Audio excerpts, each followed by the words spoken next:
વિશ્વ માનસિક સ્વાસ્થ્ય દિવસ નિમિત્તે આપણી સાથે છે doctor Nirav Patel, MD psychiatrist from divine clinic Ahmedabad, અને તે કાર્યસ્થળે માનસિક સ્વાસ્થ્યને પ્રાધાન્ય આપવા વિશે વાત કરશે. ડોક્ટર, આપણે કેવી રીતે જાણી શકીએ કે કોઈને કાર્યસ્થળ પર માનસિક સ્વાસ્થ્યની સમસ્યાઓ છે?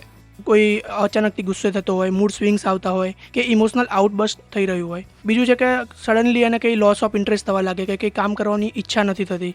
બીજું કે એનું જે ડેડલાઇન હોય એ મિસ થઈ જતી હોય, કે એનું જે ટાસ્ક છે એ અધૂરું રહેતું હોય, કે બીજી કંઈ ફ્રિકવન્ટલી એરર કરતા હોય કામમાં. કોઈ પણ વ્યક્તિ જો લાંબો સમય માટે એબસન્ટ રહેતો હોય કામ પરથી, કે લેટ આવતો હોય, કે ફ્રિકવન્ટલી બ્રેક લઈ લેતો હોય, કે જે અનયુઝ્યુઅલ હોય. ઘણા વ્યક્તિને ફિઝિકલ સિમ્ટમ્સ હોય છે, જેમ કે સડનલી એવું કહે છે કે માથાનો દુખાવો થઈ રહ્યો છે, થાક લાગી રહ્યો છે, કામ કરવાની બહુ ઈચ્છા નથી થઈ રહી, બહુ બેચેન લાગે છે, અનએક્સપ્લેન દુખાવાની કમ્પ્લેન કરતો હોય. તો આ બધા લક્ષણો છે કે કોઈ પણ વ્યક્તિને વર્કપ્લેસ પર કોઈ ઇસ્યુ આવી રહ્યા છે.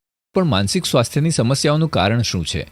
સૌથી પ્રથમ વાત કરીએ તો આપણે વર્કલોડ રિલેટેડ, તો એમાં એને એક્સેસિવ કે અનરિયલિસ્ટિક વર્કલોડ આપવામાં આવી જાય તો એના કારણે એને સ્ટ્રેસ કે બર્નઆઉટ થઈ શકે છે. એના લીધે એન્ઝાઇટીના બધા લક્ષણો જોવા મળી શકે છે.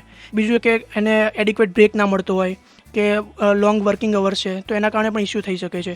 બીજું છે કે જોબ ઇનસિક્યોરિટી, અને એના કારણે એન્ઝાઇટી અને ડિપ્રેશન ને બધા લક્ષણો જોવા મળતા હોય છે.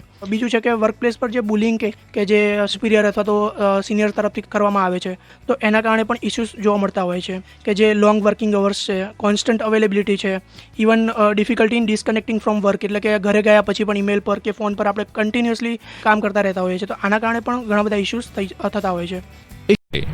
ડોક્ટર, કામ સંબંધિત માનસિક સ્વાસ્થ્યની સમસ્યાઓનો સામનો કેવી રીતે કરવો?